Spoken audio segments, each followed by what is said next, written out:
Hindi pa man lumilipas ang 6 na oras mula nang malagutan ng hininga ang aking ina at basang-basa pa ng luha ang itim na laso sa aking ulo. Gayunpaman, nakatayo na ang aking biyenan sa gitna ng kusina, malamig na nakaturo sa mga nagkalat na hugasing pinggan, at sumigaw, "Ano pang tinutunganga mo riyan?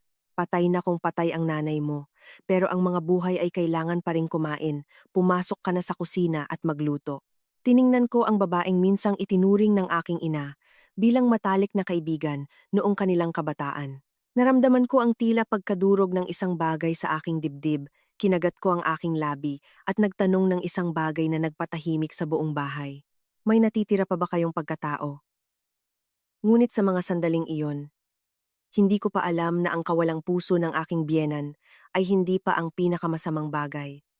Dahil makalipas lamang ang ilang oras, mula sa katsang bag na iniwan ng aking ina, nakita ko ang isang lihim na sapat upang wasakin ang buong pamilya ng aking asawa. Ako si Elena, 40 taong gulang, nagtatrabaho bilang accountant sa isang pabrika ng damit sa lungsod ng Santa Rosa, Laguna. Ang asawa ko ay si Dennis, mas matanda sa akin ng 2 taon, at ang aming anak ay si Maya, 5 taong gulang at nasa kindergarten na. Bago pumanaw ang aking ina, ang buhay ko, bagamat may mga paghihirap, ay maituturing na tahimik. Sa umaga, sabay kaming pumapasok ng asawa ko, sinusundo ang bata sa hapon at nagkakasama sa aming maliit na bahay na wala pang 3 kilometro ang layo sa bahay ng aking mga biyenan.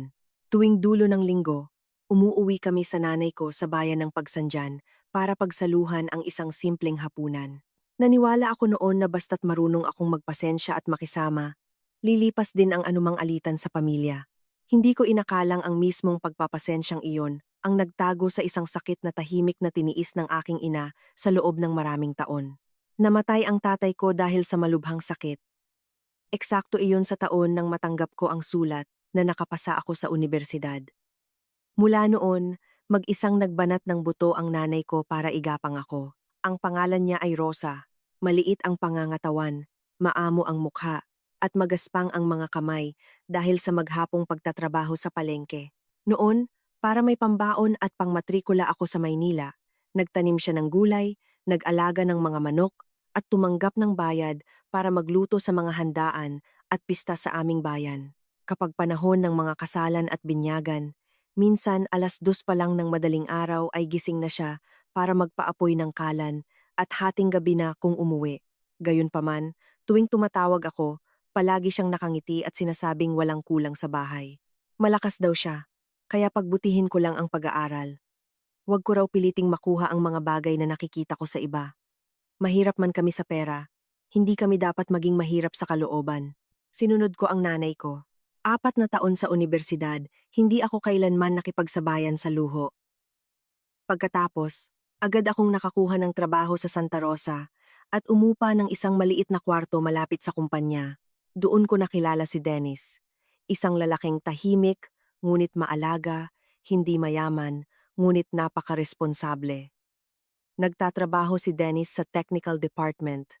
Sa tuwing may nasisirang makina sa pabrika, madalas siyang nagpapagabi. At kailanman ay hindi ipinasa ang trabaho sa iba. 2 taon na kaming magkakilala nang mag-alok siya ng kasal. Pumayag ako hindi dahil sa bugso ng damdamin, kundi dahil naniwala akong ang lalaking marunong manindigan sa trabaho ay marunong ding manindigan sa pamilya. Ang pamamanhikan at pagkikita ng 2 pamilya ay ginanap sa isang maliit na restaurant malapit sa lawa ng Sampaloc. Suot ng nanay ko ang isang formal na Filipina ng lila na binili ko para sa kanya noong nakaraang Pasko. Nakapusod ang kanyang buhok at panay ang tayo niya sa harap ng salamin. Inaayos ang kwelyo at tinatanong kung masyado ba siyang mukhang promdi. Natawa ako at inakbayan siya. Pinakamaganda na ang nanay ko. Ngayong araw, umupo lang kayo. Kami na ni Dennis ang bahala sa lahat. Pinagalitan niya ako dahil nambobola raw ako, ngunit nagningning ang kanyang mga mata sa tuwa. Subalit ang kagalakang iyon ay agad na naglaho nang pumasok sa kwarto ang magiging biyenan ko. Ang pangalan niya ay Carmen, tubong Louisiana sa Quezon. Matipuno ang pangangatawan, maikli ang kulot na buhok, at malakas ang boses. Nang pagkakita pa lang sa nanay ko, biglang napatigil si Aling Carmen. Muntik nang mahulog sa sahig ang bag na hawak niya at namutla rin ang nanay ko. Ang dalawang kamay ng nanay ko na nakapatong sa kanyang tuhod ay biglang nanginig at napakuyom. Tinitigan ni Aling Carmen ang nanay ko ng matagal bago nagsalita. Rosa, ikaw ba iyan?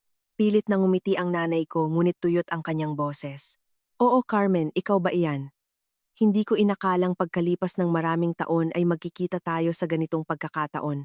Lumalabas na silang dalawa ay magkababata sa iisang baryo, magkasama sa eskwelahan mula pagkabata at magkapitbahay lang noon.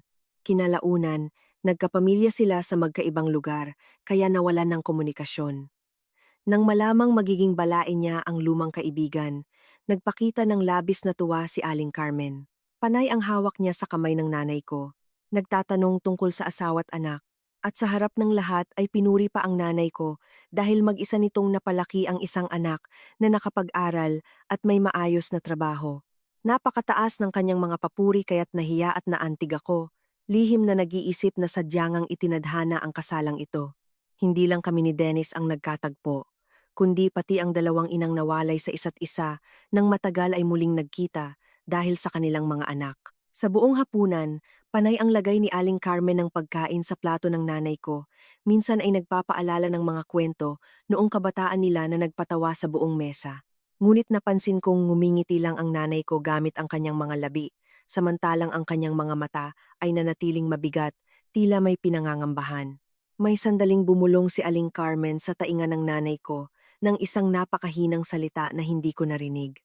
Nakita ko na lang na biglang nanginig ang kamay ng nanay ko na may hawak na baso at natapon ang tsaa. Tinanong ko siya kung masama ang pakiramdam niya. Agad siyang umiling, kumuha ng pamunas at sinabing, baka nahihilo lang ako dahil hindi pa ako kumakain kaninang umaga. Nang matapos ang pagkikita, inakbayan pa ni Aling Carmen ang nanay ko at masayang sinabi, dahil nagmamahalan ang mga bata, simula ngayon, ay iisang pamilya na tayo. Ang nakaraan ay hayaan na nating matulog, hindi ba? Ilang segundo munang natahimik ang nanay ko bago pilit na ngumiti. Oo, matagal na ring tapos ang mga iyon. Sa biyahe pa uwi ng Pagsandyan, walang sinabi ang nanay ko. Nakatingin lang siya sa labas ng bintana ng sasakyan. Namumula ang mga mata. Inakala kong naiyak lang siya dahil mag-aasawa na ang kanyang anak, kaya hinawakan ko ang kamay niya para aluhin siya. Ngunit pagdating pa lang namin sa tarangkahan, bigla niya akong pinigilan. Seryoso ang boses niya sa paraang hindi ko pa kailanman narinig. Elena, pwede mo bang pag-isipan ulit ang pagpapakasal kay Dennis? Natigilan ako. Bakit po, nanay? May ginawa po ba si Dennis na hindi niyo nagustuhan? Walang kasalanan si Dennis, pero ang nanay niya ay hindi simpleng tao. Kilala ko si Carmen mula pagkabata. Mapagkumpitensya siya, mapanakit magsalita, at higit sa lahat, hindi niya kinakalimutan ang kahinaan ng ibang tao. Natatakot akong magdusa ka kapag pumasok ka sa pamilyang iyon. Inisip kong baka nababagabag lang ang nanay ko sa mga lumang alitan noong kabataan nila, kaya malumanay kong ipinaliwanag na pagkatapos ng kasal, bubukod naman kami. Kahit gaano kasungit si Aling Carmen, hindi siya masyadong makakapangialam. Nakangiti ko pang sinabi na malaki na ako, at walang sino man ang pwedeng mang-api sa akin ng basta-basta. Nang marinig iyon, hindi na nakipagtalo ang nanay ko. Tinitigan niya lang ako ng matagal, may awa, at kawalang lakas sa kanyang mga mata. Nang gabing iyon, nang nasa kwarto na ako, nakita kong nakaupo pa rin ang nanay ko mag-isa sa harap ng altar ng tatay ko. Sa siwang ng pinto, nakita kong kumuha siya ng isang lumang kahong-kahoy mula sa ilalim ng aparador. Sa loob ay may ilang naninilaw na mga liham. Ngunit nang mapansin niyang nakatayo ako sa likuran niya, agad niya itong tinakpan. Gabi na po, bakit hindi pa kayo natutulog? Nagulat ang nanay ko at niyakap ang kahon sa kanyang dibdib. Inaayos ko lang ang ilang lumang gamit ng tatay mo, mauna ka nang matulog. Hindi na ako nagtanong pa, at lalong hindi ko alam kung ano ang itinatago niya sa kahong iyon. Ang natatandaan ko lang, kinabukasan, pumayag ang nanay kong magpakasal ako kay Dennis, pero pinangako niya sa akin ang isang bagay. Kung balang araw ay may sabihing makakasakit sa akin si Carmen, huwag agad maniniwala at umuwi muna sa kanya para magtanong. Nakangiti kong niyakap ang nanay ko at nangako para mapanatag siya. Hindi ko napansin na ang manipis niyang mga balikat sa loob ng aking mga yakap ay nanginginig.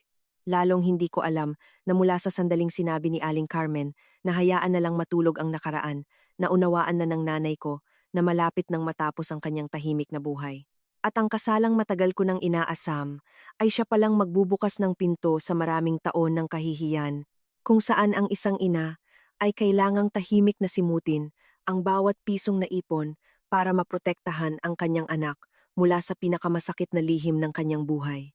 Kahit patuloy na bumabagabag sa isip ko ang babala ng aking ina, pinili ko pa ring magtiwala kay Dennis at pumasok sa buhay may asawa dala ang lahat ng pag-asa ng isang babaeng naghahangad ng tahimik na pamilya.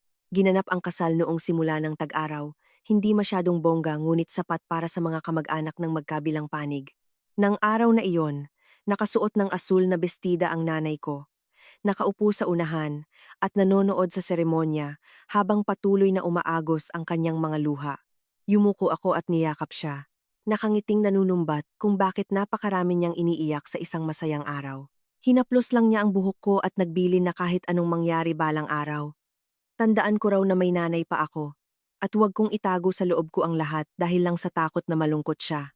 Hinawakan ko ng mahigpit ang kamay niya at masayang sumagot na huwag siyang mag-alala dahil nagpakasal ako sa taong mahal ko at hindi naman ako lalayo.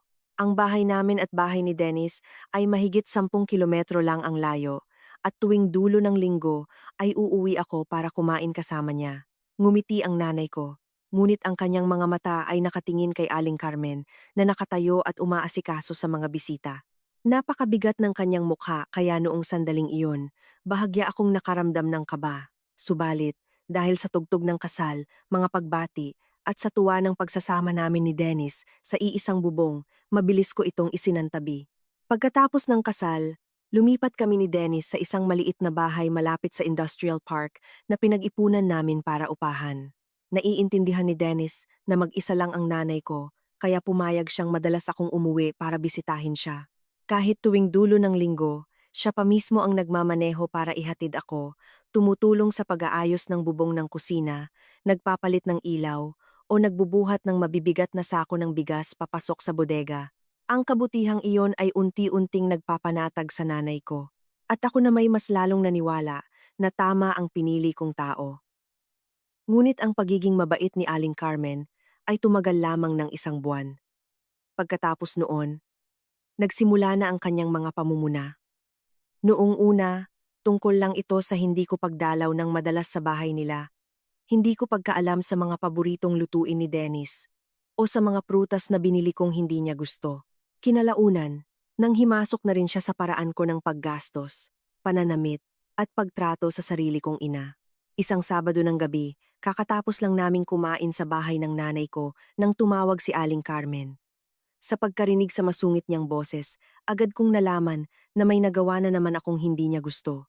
Nasaan kayong dalawa? Magalang akong sumagot. Kumakain po kami ni Dennis, kasama ng nanay ko. Uuwi rin po kami maya-maya. Nakauwi na kayo noong nakaraang linggo. Uuwi pa ba kayo ulit ngayon? Kapag may asawa na, dapat marunong mag-asikaso sa pamilya ng asawa. Hindi pwedeng palagi na lang nakabuntot sa sariling ina na parang dalagang hindi pa nag-aasawa. Tiningnan ko ang nanay ko na tahimik na naglalagay ng pagkain sa plato ni Dennis at ibinaba ko ang aking boses. Masama po kasi ang pakiramdam ng nanay ko kaya umuwi po kami para tingnan siya. Bukas po ay bibisita kami sa inyo. Ngumisi si Aling Carmen. Dahil ikaw lang ang anak niya, konting ubo lang ay pinapauwi ka na agad. Pero kaming mga biyanan mong maraming anak, kahit siguro nakabulagta na kami, ay hindi ka man lang mag-aalala. Sige, kung saan mo gustong tumira, doon ka na tuluyang tumira. Pagkasabi noon, binaba niya ang tawag, iniwan akong nakatulala habang hawak ang telepono. Narinig iyon ni Dennis kaya humingi siya ng tawag at sinabing huwag kong dibdibin dahil mainitin lang talaga ang ulo ng kanyang ina. Ang nanay ko naman, kahit hindi malinaw na narinig ang usapan, napansin ang pagbabago ng mukha ko, kaya malumanay siyang nagtanong, "Pinagalitan ka na naman ba ni Carmen?" Agad akong umiling. "Wala po ito, nanay. Pinaalalahanan lang po ako na bumisita kami bukas para kumain." Tinitigan ako ng nanay ko ng matagal Tila may gustong sabihin, ngunit yumuko na lang, bahagyang nanginginig ang kamay na may hawak na kutsara. Mula noong araw na iyon, tuwing umuuwi kami, palagi na kaming minamadaling kumain ng nanay ko para makabalik agad sa bahay ng biyenan ko. Minsan, hindi pa umiinit ang mga upuan namin ay sinasabi na niyang may pupuntahan siya sa kapitbahay. Inakala kong natatakot lang siyang kagalitan ako ni Aling Carmen. Wala akong kaalam-alam na binabawasan lang pala niya ang mga dahilan para huwag nang magbigay ng panggigipit ang kanyang lumang kaibigan. Ang tunay na alitan ay sumiklab noong unang bagong taon pagkatapos kong mag-asawa. Ayon sa tradisyon, tuwing unang araw ng taon ay bumibisita kami sa mga magulang ni Dennis at sa hapon ng ikalawang araw pa kami uuwi sa nanay ko. Ngunit iginiit ni Aling Carmen na manatili kami hanggang sa ikatlong araw para asikasuhin ang mga kamag-anak. Inutusan niya rin akong maghanda ng pagkain para sa maraming bisita, maghugas ng pinggan at maglinis habang ang hipag kong si Nina ay nakaupo lang sa sala, kumakain ng butong pakwan at nakikipagkwentuhan. Pagsapit ng tanghali ng ikalawang araw, nagpaalam akong umuwi sa nanay ko ng ilang oras. At agad na nagdilim ang kanyang mukha. Ang daming bisita sa bahay. Tapos ang manugang aalis papunta sa nanay niya. Baka isipin ng mga tao ay hindi kita marunong turuan. Pinilit kong maging kalmado. Mag-isa lang po ang nanay ko. Mula pa noong bisperas ay hindi pa po ako nakakauwi para magsindi ng kandila sa tatay ko. Pagkatapos ko pong ihanda ang pananghalian ay aalis na po ako. Babalik din po ako mamayang gabi. Ilang taon nang patay ang tatay mo. Ngayon ka magsisindi o bukas. Pareho lang naman, hindi ba? At malaki na ang nanay mo. Kung maiwan man siyang mag-isa ng isang araw, hindi naman siya mamamatay para magkumahog ka ng ganyan. Nag-init ang mga mata ko sa narinig kong iyon. Si Dennis na nag-aayos ng mga soft drinks sa malapit ay malakas na ibinaba ang kahon at seryosong nagsalita. Ma, maganda ba pakinggan iyang sinasabi niyo? Ikalawang araw na. Normal lang na ihatid ko ang asawa ko sa nanay niya. Nandito pa si Papa, nandito si Nina. Kahit mawala ang asawa ko ng ilang oras, hindi naman ibig sabihin ay hindi na natin maaasikaso ang mga bisita. Hindi inasahan ni Aling Carmen na sasagot ang anak niya, kaya namula ang kanyang mukha. Nakapag-asawa ka lang, asawa mo na lang ang ipinagtatanggol mo. Wala na akong karapatang magsalita. Ganoon ba? Hindi na nakipagtalo pa si Dennis, hinila na lang niya ang kamay ko palabas papunta sa sasakyan. Sa biyahe, panay ang hingi niya ng tawad, samantalang ako ay nakatingin sa gilid ng kalsada. Pilit na nilulunok ang mga luha dahil ayaw kong bumigat ang araw ng bagong taon. Pagdating namin, nakita ko ang nanay kong nakatayo sa harap ng tarangkahan, naghihintay sa amin. Sa maliit na mesa sa loob ng bahay, buo pa rin ang hamonado, kaldereta, at lechon kawaling iniluto niya noong bisperas pa ng bagong taon. Naiintindihan ko na hinintay niya kami mula pa kaninang umaga. Gayunpaman, nang makitang namumula ang aking mga mata, hindi na niya tinanong kung ano ang sinabi ni Aling Carmen. Masaya na lang niya kaming hinila papasok sa bahay. Mabuti at nakauwi kayo, kumain na kayo. Iinitin ko lang agad. Nang hapong iyon, habang nasa sementeryo si Dennis para magsindi ng kandila sa tatay ko, biglang nagtanong ng mahina ang nanay ko. Elena, kung may nangyayaring hindi maganda sa bahay ng asawa mo, sabihin mo lang ang totoo. Huwag mong piliting tiisin tulad ng ginawa ko dati. Sumandal ako sa balikat niya. Kaya ko po ito, nanay. Huwag po kayong mag-alala. Mahal naman po ako ni Dennis. Basta't nagkakasundo kaming mag-asawa, magiging maayos din ang lahat. Huminga siya ng malalim. Dahan-dahang hinaplos ang aking buhok. Ang kanyang mga mata ay puno ng awa. Ngunit makalipas ang ilang sandali, nang pumasok siya sa kwarto para kumuha ng jacket ko, aksidente niyang nabitawan ang isang sobre mula sa aparador. Pagyuko ko para pulutin, nakita kong may nakasulat na isang pangalan lang sa labas, Carmen. At ang nasa loob ay tila isang bungkos ng pera. Agad itong inagaw ng nanay ko at itinago sa kanyang likuran. Anong pera iyan, nanay? Inilayo niya ang kanyang tingin. Pera ng paluwagan ng mga kasama ko sa palengke. Inipon ko lang para ibigay mamayang hapon. Bakit po, Carmen, ang nakasulat sa sobre ng biyenan ko? Tumigil siya ng ilang segundo bago pilit nang umiti. Mali lang ako ng nakuhang lumang sobre. Wala ito. Nagtataka pa rin ako. Ngunit eksaktong dumating si Dennis. kaya naudlot ang usapan. Nang hapon ding iyon, bago kami umalis, hinila ako ng nanay ko sa kusina, nag-abot ng isang supot ng pagkain at nagbilin. Pagbalik niyo roon, huwag kang makipag-away kay Carmen. Kung may sabihin man siyang masakit, palampasin mo na lang. Huwag mong hayaang mag-away kayong mag-asawa nang dahil sa akin. Inakala kong nag-aalala lang siya para sa kaligayahan ng aking pamilya kaya tumango ako. Wala akong kaalam-alam na pagkaalis namin sa tarangkahan, kinuha na ng nanay ko ang sobreng iyon, sumakay ng jeep at dumiretso sa bahay ni Aling Carmen. Habang ako, nakaupo sa likod ng motorsiklo ni Dennis, nakayakap sa asawa ko, walang ibang iniisip, kundi isang mapayapang bagong taon. Kinalaunan ko na lang nalaman na ang hapong iyon ay ang unang pagkakataon na kailangang magdala ng pera ng nanay ko mismo sa bahay ng aking biyenan. Hindi para umutang o magbayad ng utang, kundi para bilhin ang katahimikan ng taong minsang itinuring niyang kaibigan. Mula noon, kada ilang buwan, palihim na pinapapunta ni Aling Carmen ang nanay ko. Bawat pagkakataon ay may iba't ibang dahilan. Minsan ay kailangan ng pera para magpaayos ng bahay, minsan gustong bumili ng gintong alahas, at minsan naman ay para sa paghahanda sa kasal ni Nina. At ang ginagamit niya para piliting yumuko ang nanay ko ay ang lihim na nasa loob ng lumang kahong-kahoy na nakita ko bago ang aking kasal. Halos isang taon ang lumipas. Nang magbuntis ako kay Maya, labis akong nanghina dahil sa matinding paglilihi. Shift-shift ang trabaho ni Dennis. Si Aling Carmen, hindi na nga tumutulong, malamig pang nagdeklara na nagbubuntis lang daw ang manugang niya at hindi naman may sakit. Sa huli, kinailangan ng nanay kong mag-impake at pumunta sa Santa Rosa para alagaan ako. Sa umaga ay nagluluto siya ng lugaw, sa tanghali ay naglilinis ng bahay, sa hapon ay namamalengke, at sa gabi ay nagmamasahe ng binti ko. Ngunit tuwing nag-vibrate ang kanyang telepono, at lumalabas ang pangalan ni Aling Carmen, namumutla agad ang nanay ko. Madalas siyang tahimik na lumalabas sa balkonahe para sagutin ang tawag at pagbalik ay namumula ang mga mata. Isang gabi, malapit ng maghating gabi, nagising ako dahil nauhaw ako.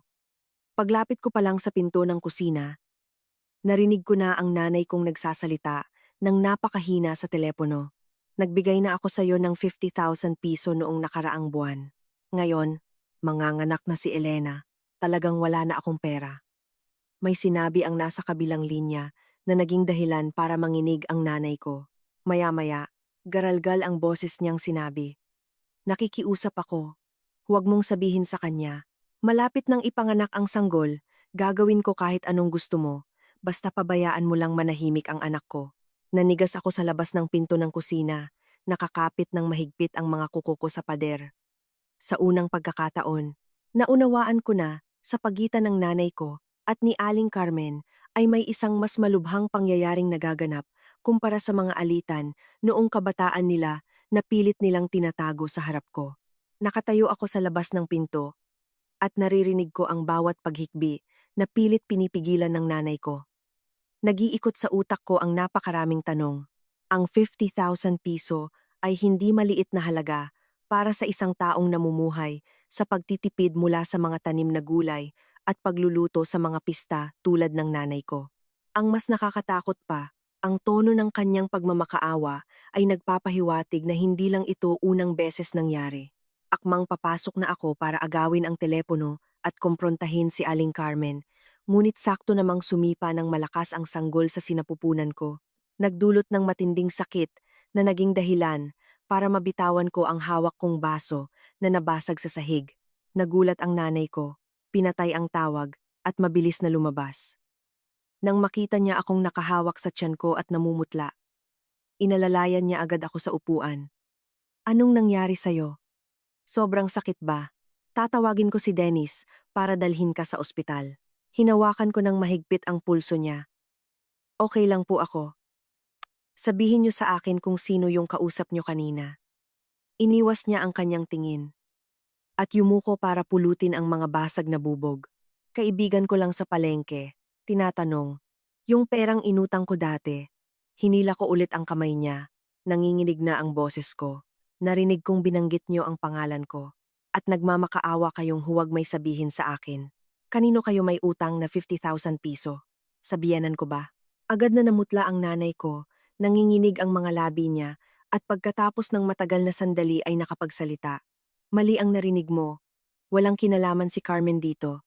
Huwag na kayong magsinungaling sa akin. Noong nakaraang bagong taon, nakita ko na yung sobrang may pangalan niya. At ngayon, narinig ko kayong nagsabing, nagbigay na kayo ng 50,000. Ano ba talagang panggigipit ang ginagawa ni Aling Carmen sa inyo? Napaupo ang nanay ko sa upuan. Ang magaspang niyang mga kamay ay mahigpit na nakadaop sa isa't isa. Ang bakas ng takot sa kanyang mukha, ang lalong nagpaniwala sa akin na nasaling ko ang mismong lihim na pilit niyang itinatago. Ngunit imbes na magsabi ng totoo, tumingin siya sa tiyan ko at humagulgol. Elena, malapit ka ng manganak. Kahit ano pa yan, saka na natin pag-usapan. Kung mag-iisip ka ng mag-iisip ngayon at makaapekto sa apo ko. Nakikiusap ako sa'yo. Hindi ko pa nakitang magmakaawa ng ganito ang nanay ko, kaya't nabara sa lalamunan ko ang lahat ng pag-uusisa. Bahagyang dahil sa awa sa kanya, at bahagyang dahil padagat ng pabigat ang katawan ko, kaya wala na akong lakas para patagalin pa ang pagtatalo. Sa huli, inamin ng nanay ko na noong nakaraang taon, kailangan daw ni Aling Carmen ng pera para ipaayos ang bubong. Pero ayaw nitong malaman ni Dennis, kaya umutang ito sa kanya. Pagkatapos, umutang pa raw ulit para sa kasal ni Nina. Umabot lahat sa 50,000 piso, kamakailan. Nagkaroon sila ng hindi pagkakaintindihan dahil kailangan ng nanay kong bawiin ang isang bahagi ng pera para sa panganganak ko. Natatakot daw si Aling Carmen na kapag nalaman ko ay baka magalit ako, kaya pinakiusapan niya ang nanay kong itago na lang ito. Maraming butas ang paliwanag na iyon, dahil ang nagpautang ay hindi dapat nagmamakaawa sa umutang. Pero patuloy na iginiit ng nanay kong hindi naman siya nalugi, at pinangako niya sa aking huwag na huwag kong sasabihin kay Dennis para iwas-away kaming mag-ina. Isipin mo na lang na tinulungan ko ang isang lumang kaibigan noong nagigipit siya. Balang araw kapag nagkapera si Carmen. Tiningnan ko ang mugtong mga mata ng nanay ko. Gustuhin ko mang maniwala, pero mabigat pa rin ang loob ko, parang may nakadagan na bato. Balak ko sanang direktang tanungin si Aling Carmen kinabukasan, pero hindi ko inaasahang madaling araw pa lang ay sasakit na, nang matindi ang tiyan ko, tanda ng maagang panganganak. Nagkukumahog si Dennis na dalhin ako sa ospital sa Laguna, habang nasa tabi ko ang nanay ko. Si Aling Carmen, nalaman man ang balita, ay halos 2 oras bago dumating. Pagkakita pa lang niya sa nanay kong nakaupo sa pasilyo, hinila na niya ito sa isang gilid. Nag-usap sila ng pabulong. Pero ang mga mata ni Aling Carmen ay puno ng babala. Panay lang ang tango ng nanay ko. Nang makitang paparating si Dennis, agad silang naghiwalay na parang walang nangyari. Ipinanganak ko si Maya noong hapon ding iyon. Mahigit 2 kilo lang ang anak ko kaya kailangan siyang bantayang mabuti. Nang marinig ko ang unang iyak ng anak ko, magkahalong tuwa at pagod ang naramdaman ko. Pansamantalang umurong ang lahat ng aking pagdududa. Alam ko na lang na umiiyak ako habang nakahawak sa kamay ni Dennis. Hinalikan naman niya ako sa noo, lumuluhang nagpasalamat dahil binigyan ko siya ng anak. Nakatayo ang nanay ko sa paanan ng kama, nakatingin sa aming mag-asawa, isang bihirang ningning sa kanyang mukha. Ngunit pagpasok pa lang ni Aling Carmen, sumimangot agad siya nang malamang babae ang kanyang apo. Okay lang, kahit babae ang panganay. Makalipas ang ilang taon, gumawa kayo ng lalaki para may magtuloy ng lahi. Konti lang tayo sa pamilya, hindi pwedeng isang babae lang. Karga ni Dennis ang sanggol at sumagot. Anak pa rin po siya. Kakapanganak lang ng asawa ko, ma. Huwag niyo munang pag-usapan ang mga ganyan ngayon. Hindi natuwa si Aling Carmen dahil sinaway siya ng kanyang anak. Ibinaba niya ang kanyang bag sa mesa at bumaling sa nanay ko. Rosa, kung wala kang ginagawa, ikaw na lang muna ang mag-alaga kay Elena, marami pa akong aayusin sa tindahan. Tutal babae naman ang nanganak, mas magandang sariling ina niya ang mag-asikaso. Hindi man lang umalma ang nanay ko, hinila lang niya nang marahan ang kumot ko. Sige na, asikasuhin mo na ang trabaho mo, kaya ko nang alagaan ang anak ko. Nakita ko kung paano magtiis ang nanay ko hanggang sa nakakaawa na. Ngunit dahil sa labis na pagod pagkatapos manganak, wala akong lakas para pag-isipan pa ng malalim. Sa mga sumunod na araw, Mag-isang inasikaso ng nanay ko ang lahat, mula sa pagkain hanggang sa mga damit ng apo. Tuwing umiiyak si Maya sa gabi, karga-karga siya ng nanay ko at naglalakad-lakad sa paligid ng kwarto para makatulog ako.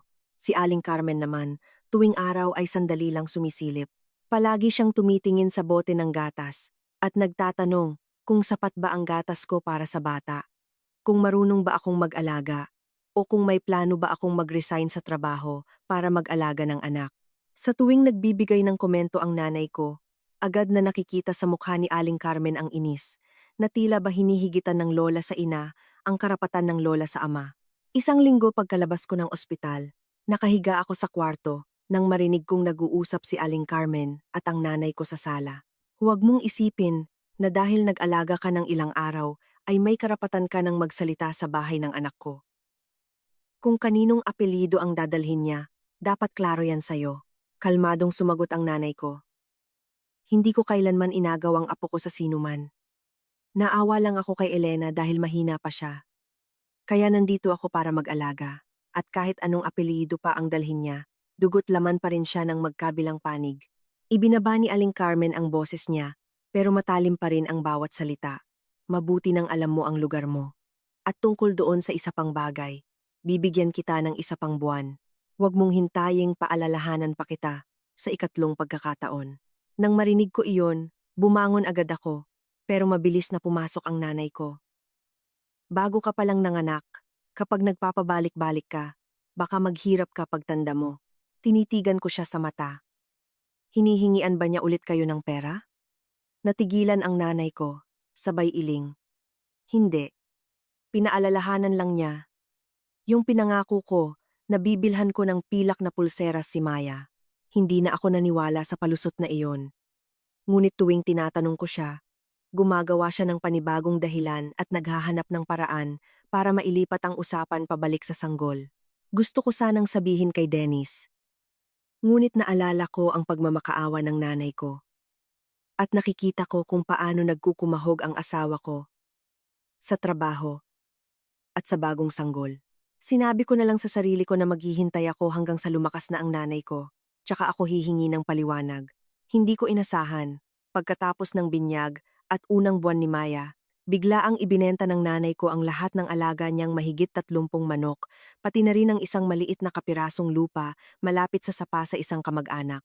Nang magtaka ako, sinabi niyang matanda na raw siya at wala nang lakas para mag-asikaso, kaya mas mabuting may pera na lang daw siyang nakaipon. Ngunit makalipas lamang ang ilang araw, nakita ko si Aling Carmen na may suot na bagong gintong pulseras. Nakaupo siya sa gitna ng sala, ipinagmamalaki sa ilang kamag-anak na binigyan daw ng malaking bonus ang anak niya kaya niregaluhan siya. Napatingin ako kay Dennis.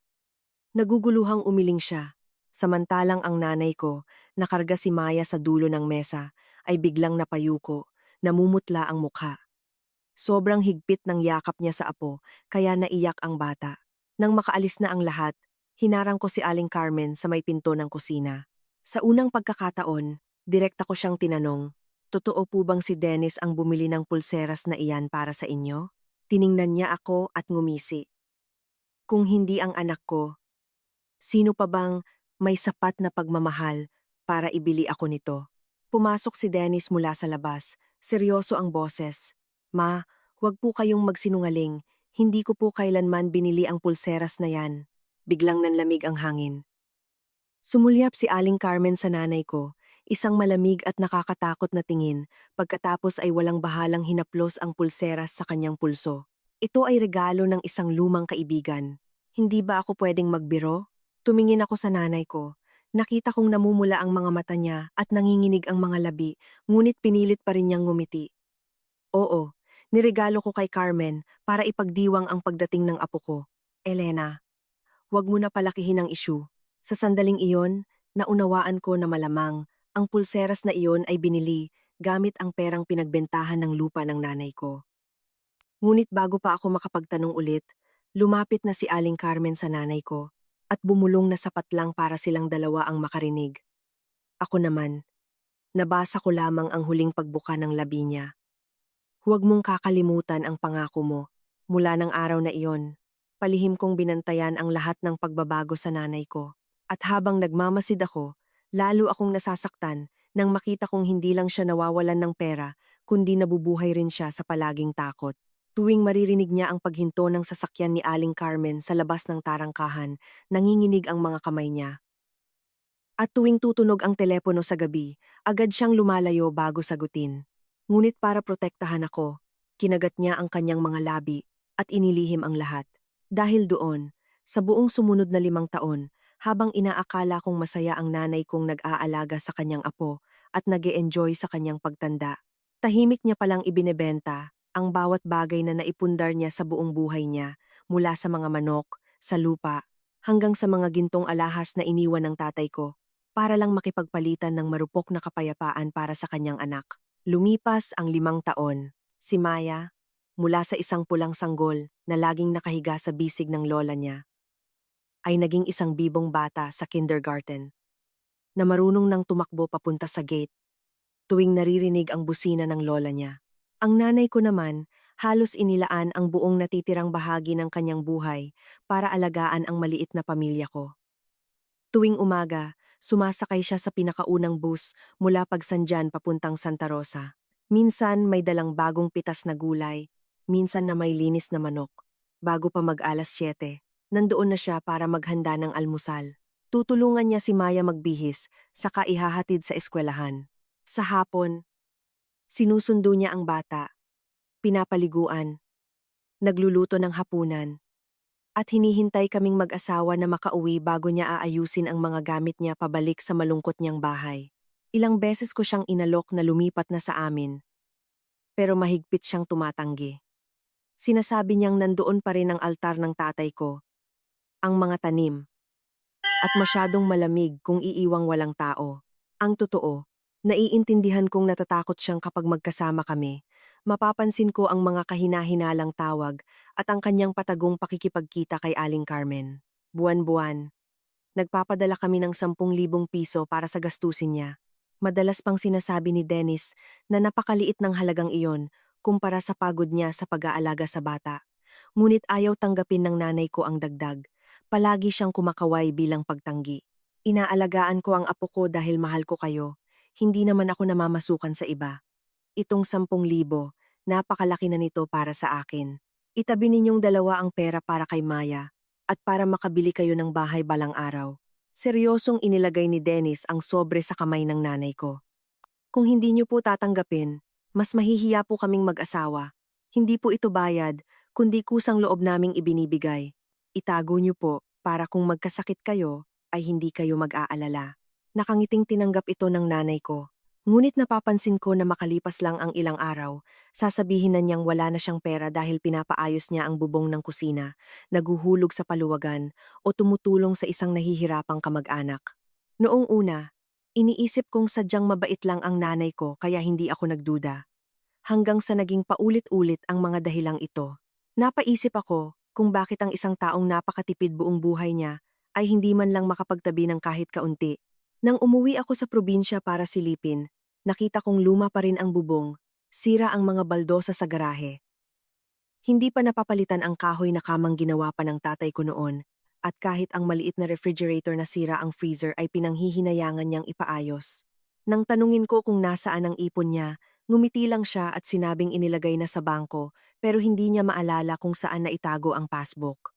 Ang pag-iwas ng kanyang mga mata ay nagpalaki ng pagdududa sa akin. Samantala, kapansin-pansin ang pagbabago sa buhay ni Aling Carmen. Panay ang bili niya ng bagong damit, nagpalit ng cellphone, at sumasama sa mga biyahe ng kanyang mga kaibigan. Minsan ay ipinagmalaki pa niya na bumili siya ng kahoy na muwebles na nagkakahalaga ng halos 80,000 piso.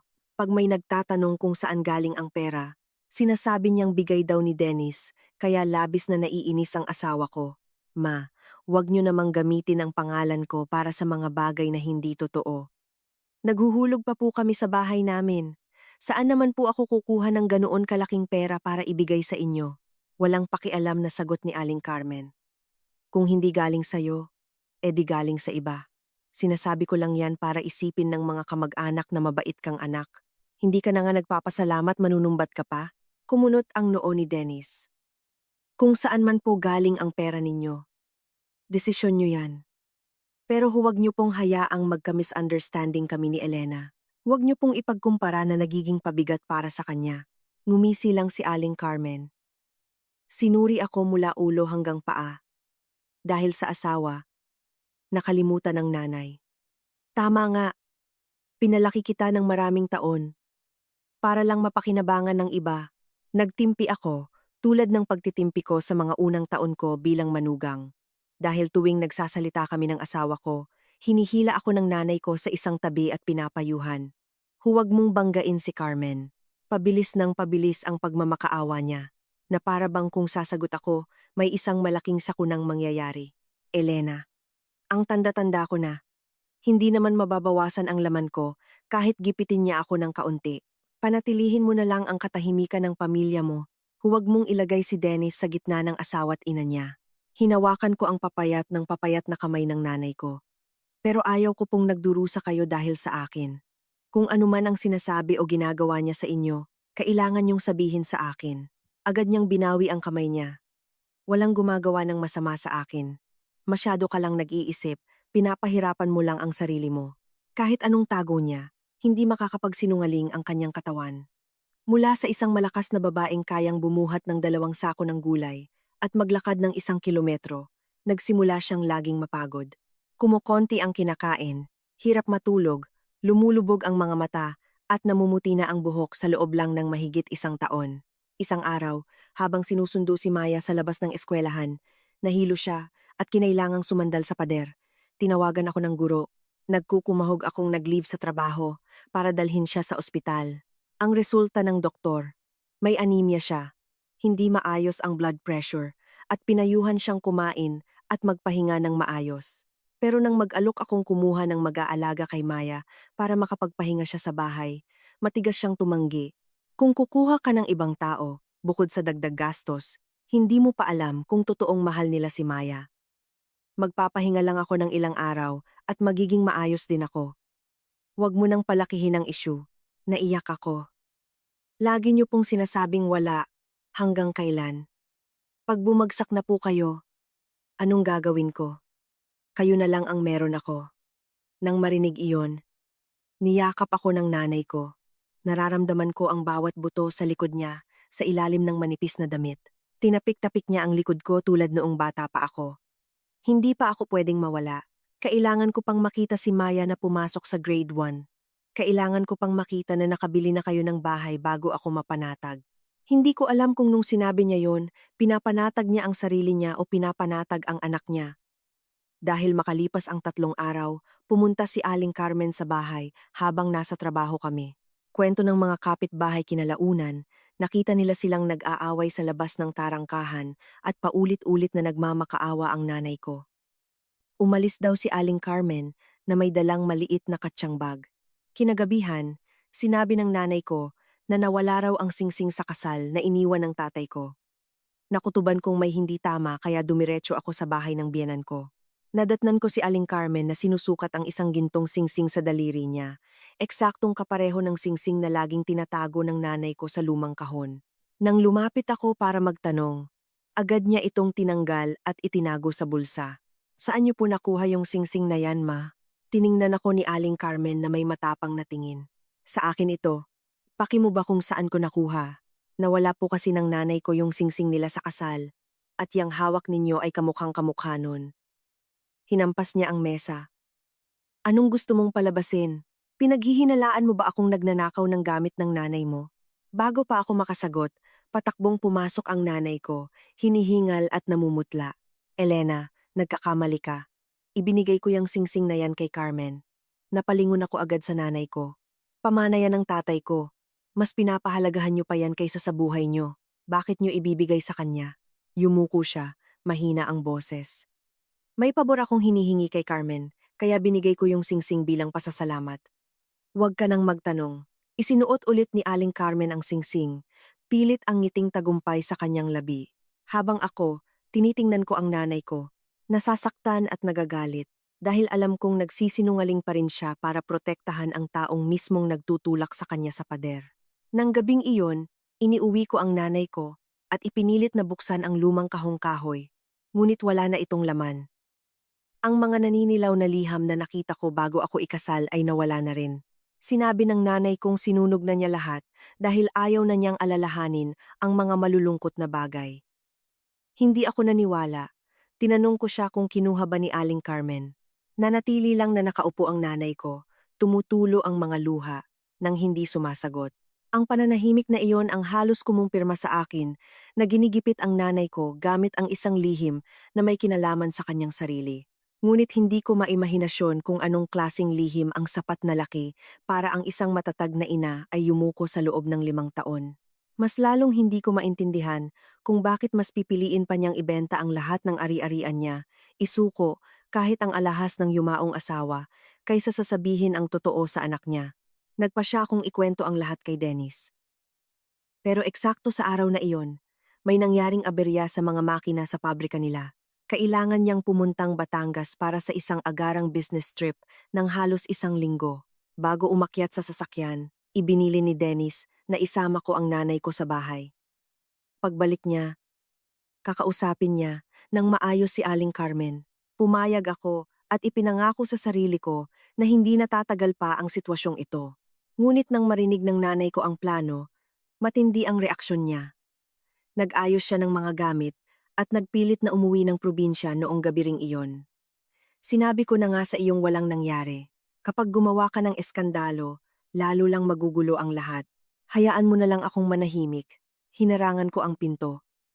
Pwede ko pong hayaan ang lahat, pero kailangan ninyong sabihin ang totoo. Tiningnan ako ng nanay ko. Ang kanyang mga mata ay puno ng isang sakit na hindi ko mapangalanan. Pagkatapos ay biglang lumuhod sa hararo ko kaya nataranta akong tulungan siyang makatayo. Nakikiusap ako sa'yo, huwag ka nang magtanong. Kapag kaya ko na, ako mismo ang magsasabi. Pero sa ngayon, isipin mo na lang na wala kang nakita. Sa huli, hinayaan ko siyang umuwi dahil tumataas ang blood pressure niya at natakot akong baka makaapekto sa kalusugan niya kung ipagpapatuloy namin ang pagtatalo. Makalipas ang ilang linggo, muling sumulpot ang nanay ko sa harap ng bahay, may dalang pamilyar na ngiti.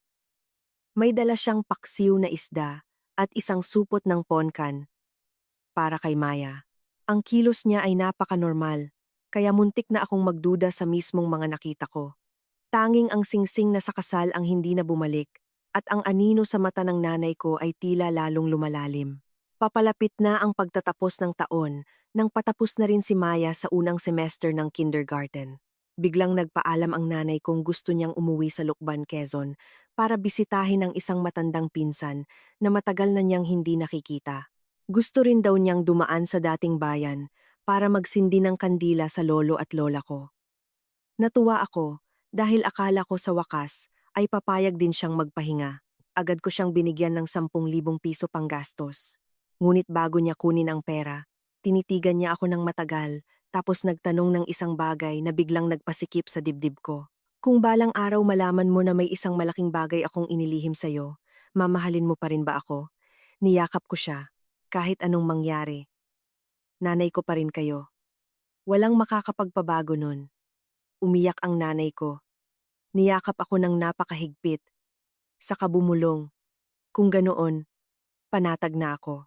Kinabukasan, hinila ng nanay ko ang lumang maleta papuntang terminal ng bus. Bago siya sumakay, lumingon siya at kumaway sa amin ni Maya. Ang ngiti niya ay kakaiba at napakaamo. Inisip kong makalipas ang ilang araw, ay uuwi rin siya. Hindi ko inakalang iyon na ang huling pagkakataon na makikita ko siyang buo at nakatayo sa harap ko. Nang mawala na sa likod ng mga establishmento ang bus na sinasakyan ng nanay ko, kumakaway pa rin si Maya sa tabi ko gamit ang kanyang maliliit na kamay. Tumingala ang anak ko at nagtanong. Hindi ko alam noon na ang nanay ko ay hindi naman talaga magpapahinga tulad ng sinabi niya. Hindi niya rin ginamit ang perang binigay ko para bumili ng pasalubong o pagkain sa biyahe, kundi itinago niya ito ng buo sa loob ng katsang bag, kasama ng isang lumang notebook, ilang resibo ng padala ng pera, at isang hindi tapos na liham para sa akin. Dahil ang biyaheng iyon ay ang kanyang huling pagtatangka, para wakasan ang panggigipit na sumimot na sa kanyang pera at lakas sa loob ng 5 taon. Nang gabing iyon, tumawag ang nanay ko at sinabing nakarating na siya sa bahay ni Tita Lusing. sa isang mataas na bayan sa Lukban. Pagod ang boses niya, pero pilit siyang nagpapakasaya. Tinanong niya kung kumain na ba si Maya, kung nakauwi na si Dennis mula sa biyahe. Pinapaalalahanan din niya akong isara ang pinto ng balkonahe dahil mahangin sa gabi. Hindi ko maintindihan kung bakit nakaramdam ako ng kaba sa mga simpleng pangaral na yon. Bakit po ang hina ng boses niyo, nanay? Napagod lang sa biyahe. Nagluto na ng hapunan si Lusing, kakain na rin ako maya-maya. Kung pagod po kayo, bukas po susunduin na kita pauwi. Tumahimik ang nanay ko, tapos mahinahong sumagot. Wag na, may kailangan pa akong tapusin. Kapag natapos na, uuwi na ako agad. Pag uwi ko, ikukwento ko sa'yo lahat. Hinawakan ko ng mahigpit ang telepono.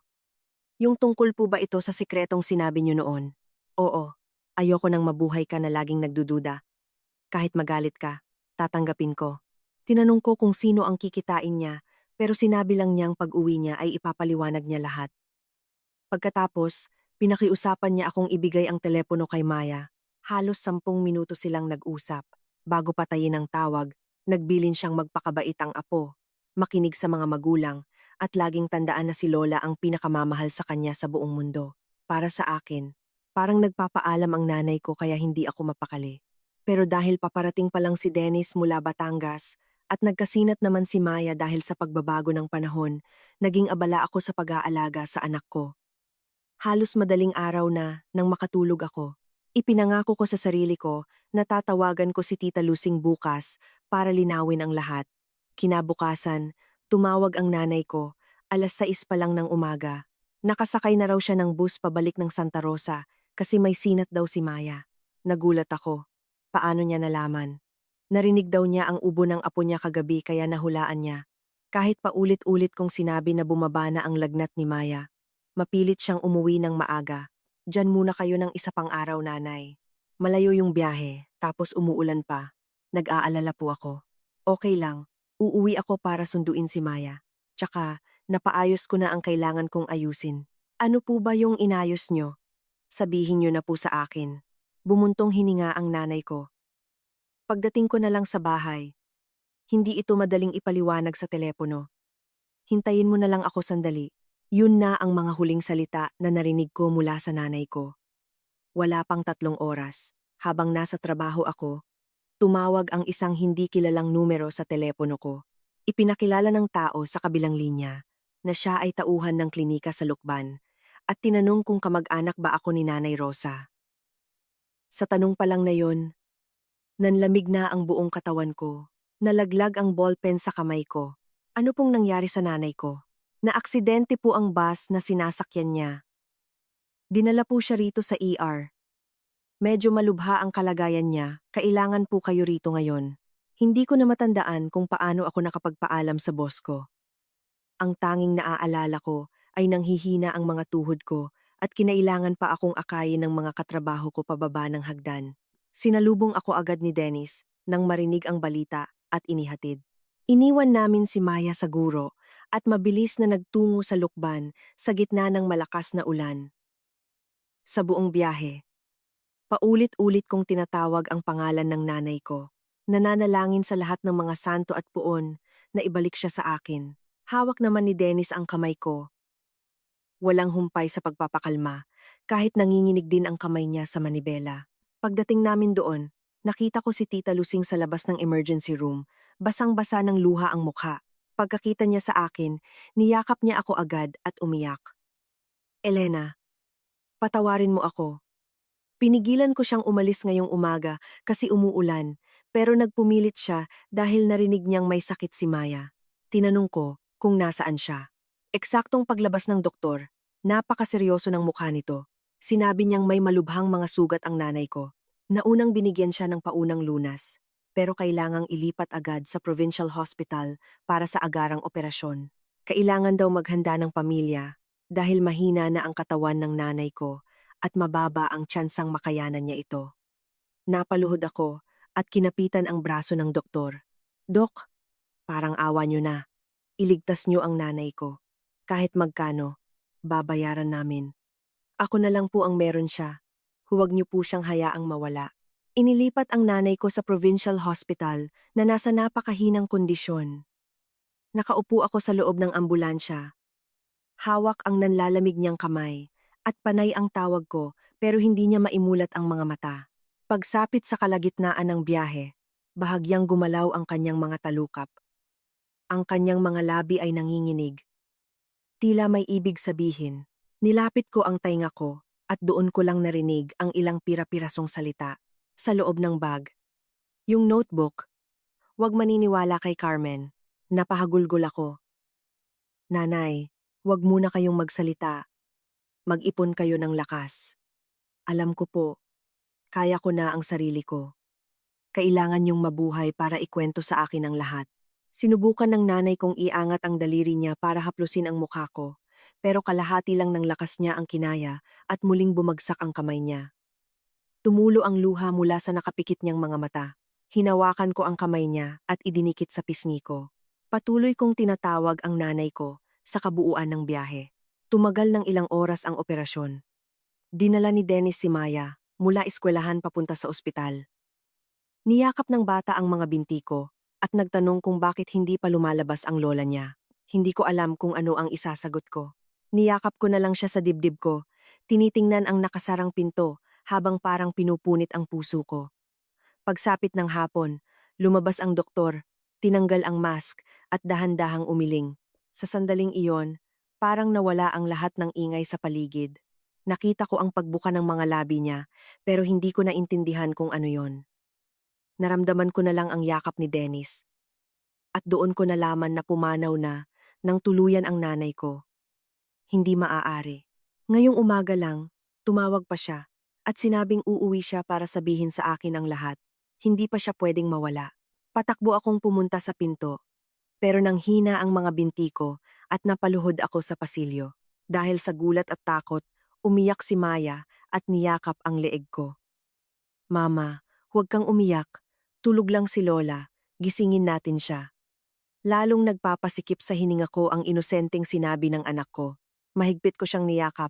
Sa unang pagkakataon, naunawaan ko ang pakiramdam na mawalan ng nag-iisang taong nagmahal sa akin nang walang kondisyon simula pagkabata.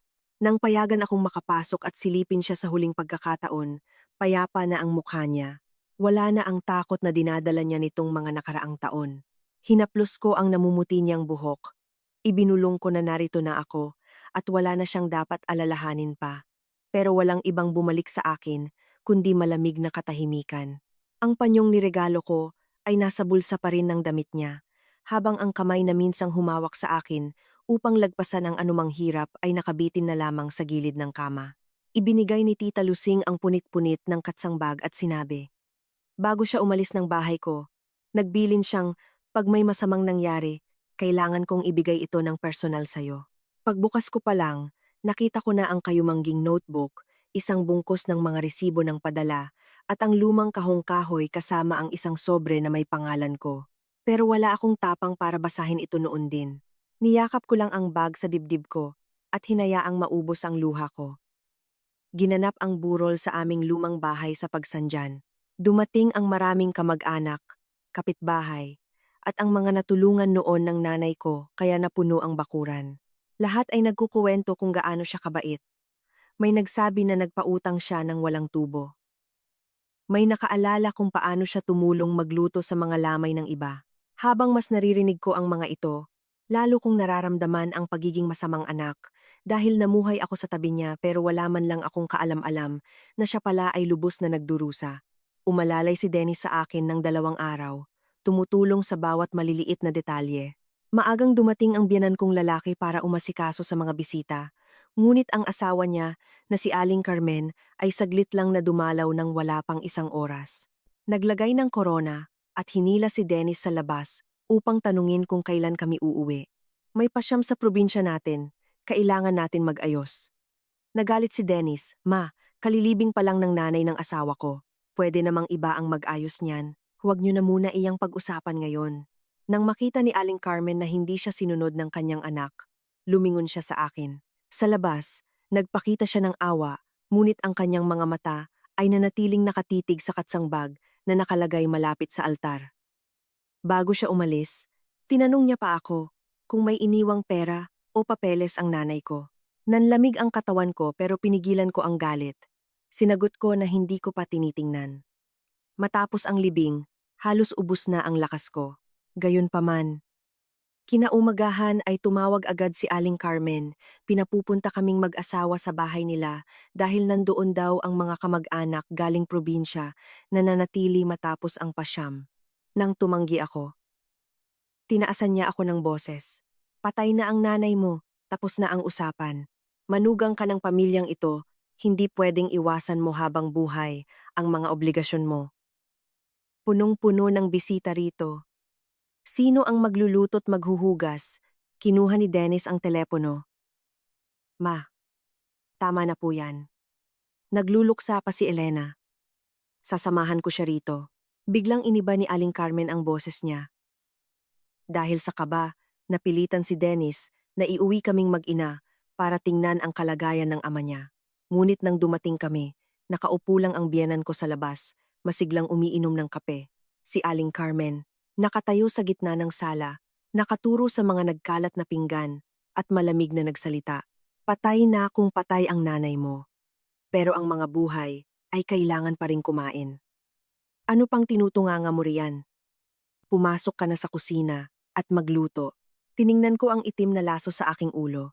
Tiningnan ko ang babaeng walang pusong nag-uutos sa anak ng kanyang kaibigan, samantalang hindi pa nga lumalamig ang abo nito. Naalala ko ang huling bili ng nanay ko. Huwag maniniwala kay Carmen. Ang lahat ng sakit na kinimkim ko ng matagal ay biglang sumabog na parang apoy ng puot. Lumapit ako sa harapan niya at tinitigan siya sa mata. May natitira pa ba kayong pagkatao? Kasabay ng aking tanong ay ang pagbalot ng katahimikan sa buong sala. Ang mga kamag-anak na nagkakape ay napahinto. Nagmamadaling ibinaba ng biyenan kong lalaki ang tasa at nanigas sa tabi ko si Dennis.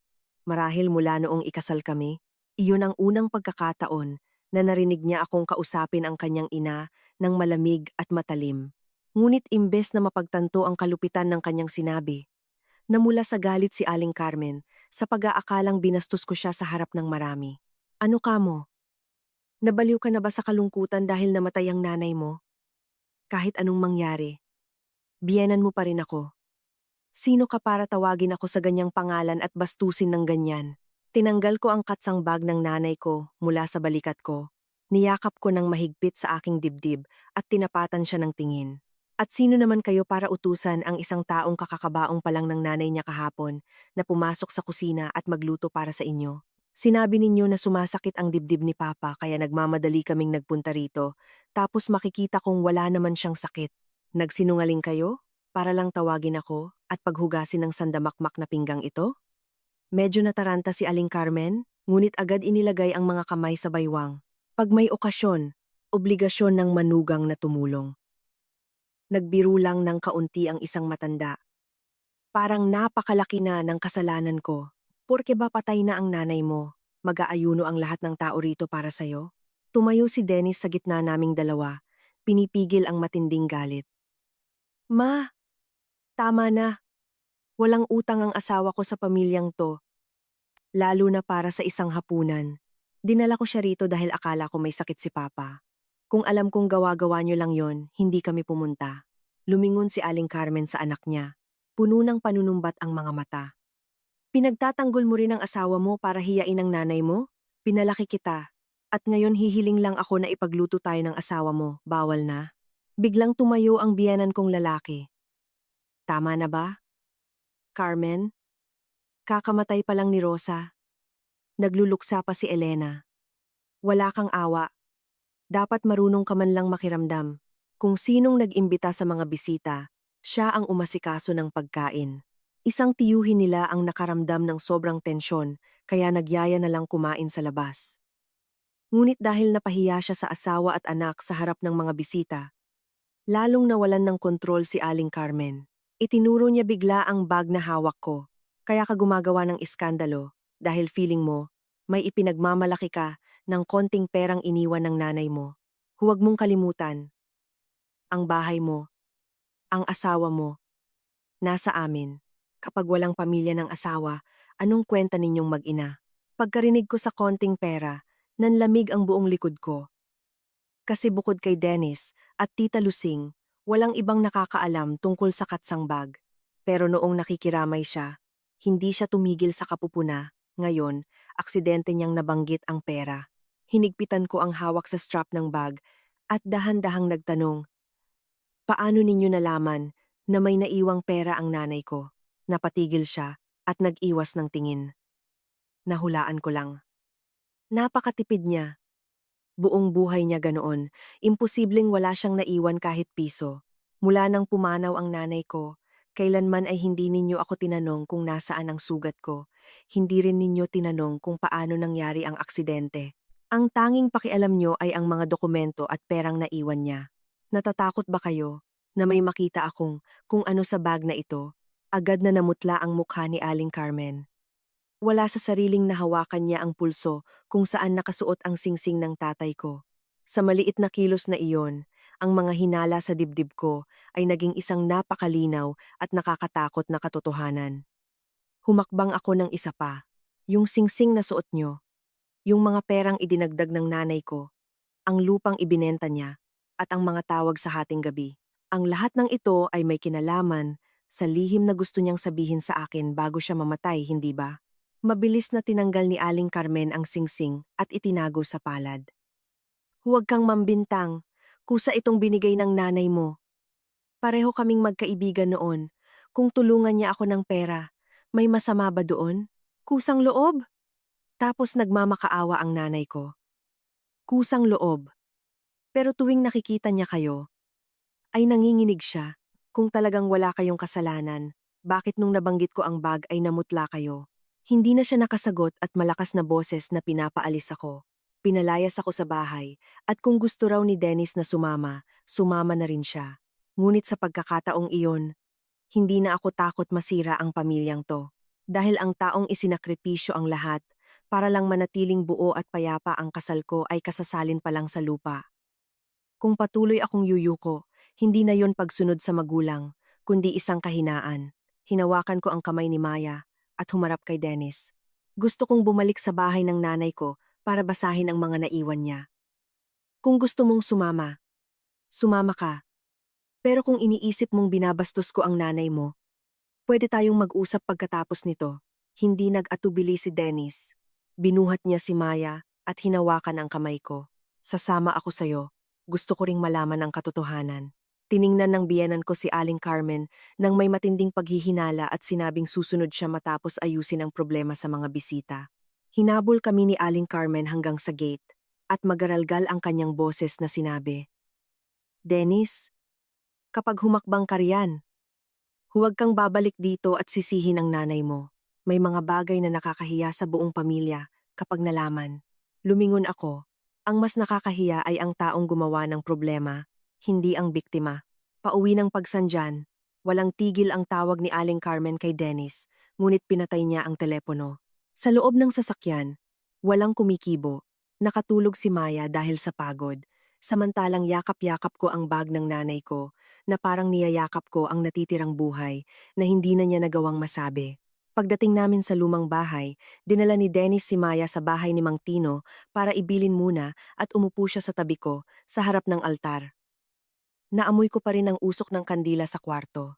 Ang picture ng nanay ko sa ibabaw ng altar ay mabait na nakangiti. Ibinaba ko ang bag, pero nanginginig ang mga kamay ko para buksan ito. Binuksan na lang ito ni Dennis para sa akin. Sa loob ng bag, bukod sa kahong kahoy, naroon din ang isang kayumangging notebook, isang bungkus ng mga resibo ng pagpapadala ng pera, isang lumang telepono, isang bank book na zero na ang balanse, at isang makapal na sobre na may pamilyar na sulat kamay ng nanay ko. Para kay Elena, anak ko. Hinawakan ko ang sulat pero wala pa akong tapang na buksan ito. Naunang binuksan ang notebook. Sa unang pahina, nakasulat ang petsa ng pagkikita ng dalawang pamilya bago ang kasal. Maganda at malinis ang sulat ng nanay ko. Ngunit maraming bahagi ang malabo dahil nabasa ng luha. Ngayong araw nakita ko muli si Carmen pagkatapos ng halos 30 taon. Ang pinakakinatatakutan ko ay nangyari na. Nakilala niya ako agad. Naalala pa niya ang nangyari noon. At alam niya na si Elena ang batang ipinagbuntis ko noong umalis ako sa probinsya. Gusto ko sanang pigilan siyang pakasalan si Dennis, ngunit nung nakita ko siyang umiyak, hindi ko na kayang sirain ang kaligayahan niya. Binasa ko iyon, at nanigas ang buong katawan ko. Si Dennis ay natigilan din pero pinilit ko pa ring ibuklat sa susunod na pahina. Pagkatapos ng pagkikita namin, tumawag sa akin si Carmen. Sinabi niyang kung ayaw kong malaman ni Elena ang katotohanan tungkol sa ama niya, kailangan kong sundin ang mga hiling niya. Nagmakaawa ako sa kanya. Huwag mong gamitin ang kasalanan ng mga nakatatanda para saktan si Elena. Pero natawa lang siya. Tinanong niya kung magkano ang kaya kong bayaran para sa dangal ng anak ko. Hindi ko na makita ng malinaw ang mga salita dahil umaagos na ang mga luha ko. Nanginginig ng husto ang mga kamay ko, kaya nahulog ang notebook. Mula sa mga pahina, kumalat ang napakaraming resibo. Ang pinakamaliit na halaga ay 10,000 piso at ang pinakamalaki ay 60,000 piso. Ang nakasulat na tatanggap ay lahat nakapangalan kay Carmen. Ang padala ay walang patlang. Nagsimula matapos ang kasal hanggang 1 linggo bago ang aksidente. Inipon ni Dennis ang mga resibo. Ang mukha niya ay napakaputla. 5 taon. Ginagatasan ng nanay ko ang nanay mo? Hindi ko siya sinagot. Pinulot ko na lang ang notebook para magbasa. Sa huling pahina, hindi na maganda ang pagkakasulat. Gusto ulit ng 100,000 piso ni Carmen kung hindi sasabihin daw niya kay Elena na hindi totoo niyang anak ang amang nagpalaki sa kanya. Pero wala na akong maibebenta pa. Ang bahay na ito ang altar ng asawa ko. Hindi ko ito pwedeng ipamigay. Kailangan kong makita si Lusing para mangutang ng huling beses. Pagkatapos noon, ipagtatapat ko na sa anak ko. Dahil alam kong kapag nanatili akong tahimik, hindi rin titigil si Carmen. Napaluhod ako sa harap ng altar. Umiiyak habang tinatawag ang nanay ko. Masakit hindi lang dahil alam ko ngayon na ang amang hinangaan ko buong buhay ko ay hindi ko tunay na ama, ngunit mas masakit dahil naunawaan ko na tinitiis niya ang pananakot na ito upang protektahan ako mula sa katotohanang iyon. At ang taong nagtutulak sa kanya sa pader ay ang mismong ina ng asawa ko. Niyakap ako ni Dennis. Umaagos na rin ang mga luha niya. Ngunit bigla na lang nagbukas ang lumang telepono dahil na-charge na iyon at lumitaw sa screen ang isang recording na ni-record ng nanay ko bago ang biyahe niya. Pinindot ko ang play at biglang narinig ang boses ni Aling Carmen sa buong kwarto. Wala kang 100,000. Ibenta mo yung bahay mo. Kung patuloy mong itatago, sasabihin ko kay Elena na ipinagbuntis siya ng nanay niyang inakit ng isang lalaking pamilyado. Titingnan natin kung makakatingin pa ba siya ng diretsyo sa pamilya ng asawa niya. Malinaw na malinaw ang boses ni Aling Carmen sa recording, nakakapangilabot. Wala na yung malambing na boses na gamit niya sa harap ng asawa't anak. Lahat ng salita ay matalim na parang patalim, habang sa kabila naman ay nanginginig. At pilit na nagmamakaawa ang nanay ko. Yung bahay na yon ay lugar kung saan nakaburo lang asawa ko. Yun lang ang iniwan ko para kay Elena. 5 taon mo akong hinihingan ng pera. Hindi pa ba sapat? Ngumisi si Aling Carmen. Ikaw naman ang may gustong magbigay. Wala naman akong hawak na patalim. Takot kang malaman ng anak mo na anak siya sa labas kaya nagbayad ka para sa katahimikan mo. Walang lihim sa mundong ito ang libre. Sumagot ang nanay ko ng paos. Si Elena, walang kasalanan. Ako ang nagkamali dahil nagtiwala ako ng husto. Tapos nakilala ko si Tomas. Kahit alam niya ang totoo, pinakasalan pa rin niya ako at itinuring na tunay na anak si Elena hanggang sa huling hininga niya. Hindi yun nanakit ng kahit sino. Bakit kailangan mong hukayin yan? Dahil ayokong magpakasal ang anak ko sa isang walang pinanggalingan.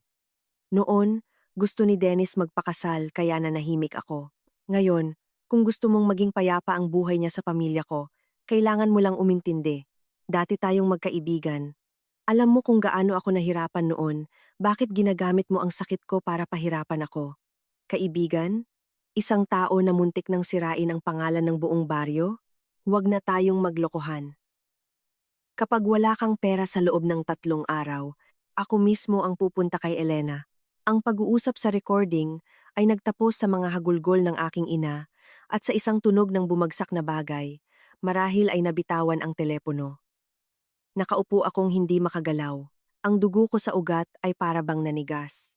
Inabot ni Dennis para patayin ang telepono, pero pinigilan ko siya at pinindot pa ang isa. Sa loob, maraming nakaimbak na voice records ayon sa mga petsa. Karamihan ay ilang minuto lamang. Mayroon siyang hininging 20,000 para pambili ng bagong telepono. May 50,000 para sa kasal ni Nina. At meron din siyang hinihinging bayad sa biyahe niya kasama ang mga kaibigan. Maging nang nagkasakit si Maya, humingi ang nanay ko ng isa pang buwan. Pilit pa rin niyang hiningan nang may kasamang banta. Sa tuwing nagmamakaawa ang nanay ko, tila napipiga ang puso ko. Naalala ko ang mga pagkakataong umuuwi siyang pagod. Hindi kumakain. Ang sira-sirang refrigerator na ayaw ipaayos. At ang pilit niyang ngiti nang iabot kay Aling Carmen ang pamana ng tatay ko. Ang lahat pala noon ay ito ang naging dahilan, nakakapanindig balahib. Yumuko si Dennis, nakatakip ang mga palad sa kanyang mukha. Hindi ko alam paano ako hihingi ng tawad sa'yo. Kung naging mas maingat lang ako, kung hindi ko inisip na mainit lang ang ulo ng nanay ko, hindi sana ganyan ang pinagdaanan ng nanay mo. Tinitigan ko siya. Masakit man at nagagalit. Alam ko na hindi naman si Dennis ang gumawa. Hindi ko rin kayang ibunton sa kanya lahat. Hindi ikaw ang nanghingi ng pera, hindi ikaw ang nagbanta sa nanay ko, ngunit nang nakalipas na 5 taon, tuwing babastusin niya ako, sinasabihan mo lang akong magtiis. Sa kakatiis nating lahat, inakala niyang pwede niyang gawin ang kahit ano nang walang parusa. Tumango si Dennis, tumutulo ang luha mula sa kanyang mga mata. Tama ka. Wala akong nagawa para protektahan ka at ang nanay mo. Ngayon, hindi na ako iiwas pa. Binuksan ko ang sulat ng nanay ko. May ilang pahina ito. Naikwento niya na noong 20 anyos siya. Nagmahal siya ng isang construction worker, si Vicente, malapit sa bayan nila. Sabi raw nito, wala pa siyang pamilya. At kapag tapos na ang project niya, dadalhin siya sa Maynila. Nang mabuntis ang nanay ko, doon na lang niya nalamang pamilyado pala ang lalaki, nakatira sa kabilang bayan. Umalis si Vicente at iniwan ang nanay ko. Nang mag-isa sa harap ng usap-usapan at kalungkutan. At nang malapit nang sumuko ang nanay ko, doon pumasok si Tatay Tomas. Magkakilala sila ng tiyuhin niya, nalaman niya ang buong kwento, pero minahal pa rin at inalok siyang pakasal, iniwan ang buhay probinsya at tinuring akong anak mula sa araw na isinilang ako. Nakasulat sa liham na ni minsan, walang piniling paboritismo si Tatay Tomas, kailanman ay hindi nagtanong. Sa birth certificate, siya ang ama ko. At sa puso niya, ako ang nag-iisang anak niya. Hindi itinago ng nanay ko dahil ikinahihiya niya, kundi dahil ayaw niya akong masaktan at maging hadlang sa pagmamahal sa akin ni Tatay Tomas, nang dahil sa pagkakaiba ng aming mga dugo. Sa dulo ng liham, ang sulat kamay niya ay naging malabo. Elena ko, kung mabasa mo man to, ibig sabihin hindi na ako nagkaroon ng lakas ng loob sabihin. Patawarin mo sana ang nanay mo dahil sa matagal na pagtatago ko ng lihim sa'yo. Ngunit maniwala ka sana na mahal ka ni Tatay Tomas, higit pa sa kadugo niya. Nang magkasakit ka noong bata pa, 5 kilometro ang nilakad niya ng karga ka. Nang papasok ka ng unibersidad, ibinenta niya ang kanyang natitirang kalabaw para lang makapasok ka at nagsinungaling na may sakit lang ito na hindi ka naman galing sa dugo niya. Ngunit sa bawat araw ng paglaki mo, ang mga pawis, pagmamahal at respeto ang nakapaloob doon. Dahil dito, huwag na huwag mong isipin na wala kang ama. Niyakap ko ang sulat sa aking dibdib at napahagulgol ako ng husto. Pumasok lahat ng magagandang alaala ng tatay ko sa aking isipan. Ang paghawak niya sa akin, papasok sa eskwelahan, ang luma niyang kapote na inihahabili niya sa akin para hindi ako mabasa, ang boses niya, pag umaalis na palagi kong aalagaan ang aking ina. Kahit alam niya ang totoo, ni minsan ay hindi niya ipinaramdam na may kulang. Yumuko ako sa harapan nilang dalawa. Wala akong ikinahihiya. Nasasaktan ako dahil hindi kayo nagtiwalang malalampasan ko rin to kapag hinarap natin ng sama-sama. Lumuhod si Dennis sa tabi ko. Ang mga magulang mo ang pumrotekta sa'yo buong buhay nila. Ako na ang bahalang mag-ingat sa mga naiwan nila. Saktong sa oras na iyon, may nagbukas ng gate namin. Patakbong pumasok si Aling Carmen, nagulot-gulo ang buhok, mukhang balisa. Sa likod niya ay sinusubukan siyang habulin ng biyenan kong lalaki. Marahil matapos naming umalis, naintindihan niya na naglalaman ang cellphone na iyon ng ebidensya. Pumasok siya ng bahay. at nakita ang lahat ng ebidensyang nakapatong sa mesa. Agad niyang kinuha ito. Issue naming dalawa. To, wala kayong karapatang pakialaman ito. Binawi ko ang notebook niya. Patay na ang nanay ko. Ako na lang mag-isang anak niya. Kung wala akong karapatan. Sino? Subok sanang agawin ni Aling Carmen ang telepono. Pero pumasok sa harap niya si Dennis. Ma, huminto ka. Narinig ko lahat. Natigilan ang nanay niya. Ang kanyang mukha ay pumuti. Narinig? Narinig ang ano? Ang gawa-gawang kwento. Kusa siyang nagbigay ng pera. Binuksan ko ang isa sa huling mga recording sa telepono. Boses mismo ni Aling Carmen ang umalingaw-ngaw. Inuutos sa nanay na ibenta ang bahay para mabigyan pa siya ng 100,000. Muntik nang bumagsak ang biyenan kong lalaki nang marinig yon. Ang mukha niyang mula pagkagulat. Nagbago sa sakit. Lumingon siya at hinarap ang kanyang asawa. Carmen, magpaliwanag ka. Paano mong nagamit ang pribadong buhay ng isang tao para manggatasan ng pera ng 5 taon? Nauutal na sumagot si Aling Carmen. Umuutang lang ako. Balak ko ring bayaran. Natakot lang siyang malaman ng asawa niya, kaya binibigyan niya ako ng kusa. Wala akong pinilit. Hinampas ng asawa niya ang mesa.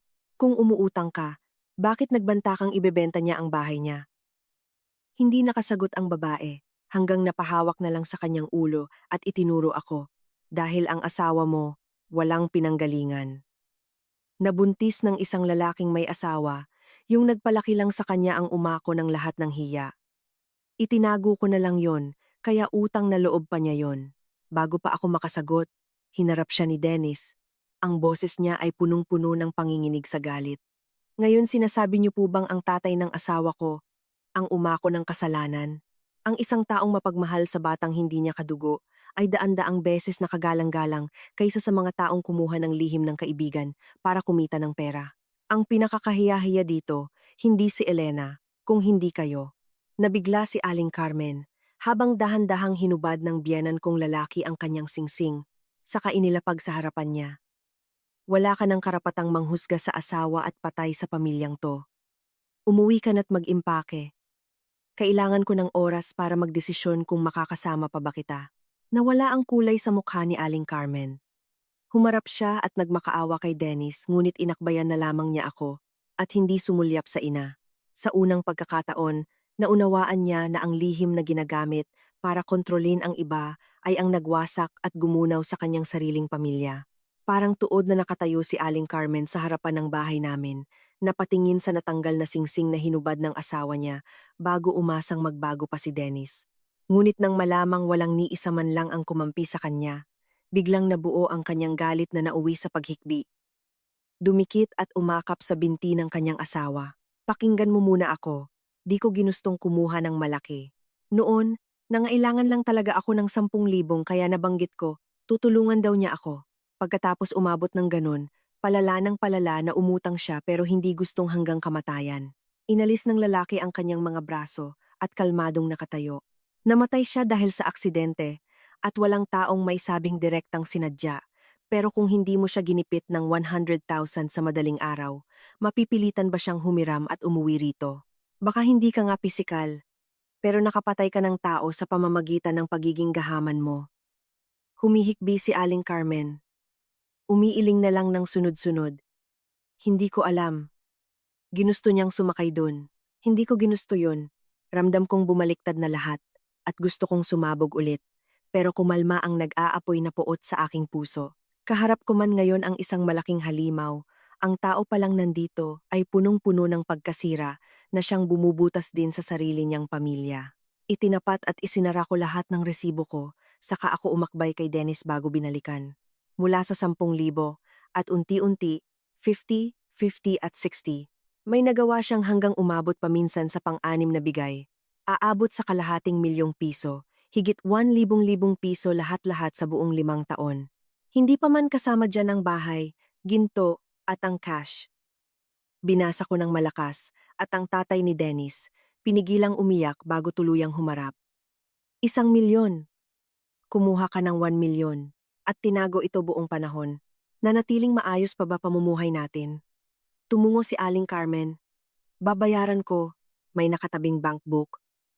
Ibebenta ko lahat, kabilang ang mga ginto para mabayaran lang. Yung tindahan, tutal yung pensyon naman ni papa mo. Biglang natahimik, huminga ng malalim bago magsalita. Ang tindahan may pera. Kanino napunta? Isang malaking katahimikan. Kinagat ni Aling Carmen ang labi niya nang walang sinasabi. Umupot dumapo si Nina sa harap niya. Ma, yung pambayad na hinuhulugan pa sa down payment ng kondo at ibinigay kong 300,000. Yan po ba? Napilitang bumangon. Hindi! Inipon ko yan. Ipinadala ni Nina at binuksan ko. Binasa ito sa kadahan-dahan. Ma, ibinigay na lang ni Lola ng ganung presyo. Sa loob-loob, po akala ko ba, maganda pa ang ibinigay ko para dito. At humarap muli sa harapan ni Nina. Wala pa sa bahay. Sabi ni Kuya, nandun pa raw lupain. Saan po ba galing? Nawalan ng pagtatakip, humagulgol na ng husto. Pumunta si Nina, nakaluhod sa altar. Ate Elena, di ko po alam, di ko nakakayanin. Kahit tumira sa iba wala na akong tatanggapin. Inalalayan ko pa siya. Nina, huwag kang mabahala. Kasalanan iyon dahil nagtiwala ka. Alam ko namang walang katotohanan doon sa nangyari sa nakaraan. Si Paulo nakiusap ng maayos tungkol sa kung papaano mangyari. Inutang sa sasakyan at naramdaman naming kaya pa ibalik ang bayarin. Walang makikibahagi ng hindi dapat, pero nais malinis. Umiling na lamang ako. Kahit ilan man po, bayarin nyo din na nito kaya naibalik ang nangyaring nakaraan. Inako nila lahat. At ang nais ko ring makipaglaban. Tumingin ako, at saan kaya natin ito maiahon? Hanggang nanahimik na ng unti-unti si Aling Carmen. Inilabas at inayos ang buong ginasta, bago bumangon ang kanyang tatay, nang hihinayang na. Akala nyo yung kaibigan sa labas mas malupit, kayang gumastos tapos itatabi, na para lang mangako at mamamatay ng tuluyan. Napalayo ng umiyak. Nangyari lang ito kasi alam niyang hindi tatanggi. Bumuntong hininga ang asawa. Carmen, ibigay ang lahat. Tapusin. Para magkausap. Pumasok muna sa bahay doon sa lukban. At hindi magsasabing gusto. Humagulgol siyang hinubad sa katawan at sa kabila. Naiwan na lang silang malungkot na inilikas ng kani-kanilang damdamin. Ipinasok niya pati mga kahon ng nanay ko, kaya hinagilap ito sa huling paalam. Pinili na lang muna ng kanyang biyenan. Habang nilalagpasan sila nagbanta pa, umabot man sa dulo ng pagkakataon. Gusto mong makita ama mo? Bago huminto ang pinto at tiningnan ng ina ni Dennis, saka iniurong si Elena sa kanyang buhay. Pinoprotektahan nila asawa ko. Hiningi muna ito pero nang hindi nagpatinag si Elena. Iyong pangako, huwag mong baguhin ang kasaysayan dahil kailangan kong igalang pa rin sila. Kaya sa kasaysayan, isa ka pa rin sa pinili ko. Aalis ka, ngunit ang huling salita hindi yon babaguhin. Tapos, lumapit pa si Mang Tino para paalisin siya. Nagdesisyong pumasok ngunit umatras at sumakay paalis. Bumalik sa pagsandyan para isipin ang pinagdaanan ng pagbabayad at ibenta ang gamit pambayad. Unti-unting pumalaot si Elena ngunit nang tinipon. Tiningnan niyang mabuti na may ipon ng 5,000, 2,000 at maging 500 sa pambata para sa aming lahat. Napaiyak ito ng umiyak. Dahil bukod dito, si Maya ay hindi iniwan ang pamilya. Humingi ng payo at pumayag pa rin ang ina. Kaya sa susunod, walang iyakang maitatala dahil minahal ka namin ng todo. Pumasok na lang bigla pabalik. Habang si Tita Lusing binalik 100,000 dahil nung gabi, balak raw isauli sa huli para pigilan bago sumablay. Ipinagpatuloy ni Elena para idokumento at harapin pa rin. Piniling balikan at harapin kung sino sila. Ngunit pagkaakyat nakitang nakaupot ibinahagi na si Aling Carmen ay naiwang nakatabi ang kanyang pamilya kaya sinamahan itong iuwi sa klinika. Tinulungan ng matanda at nagsisi bago nangyari ang iba. Kahit napatawad ni Elena kailangan makaisip ng pampamilya.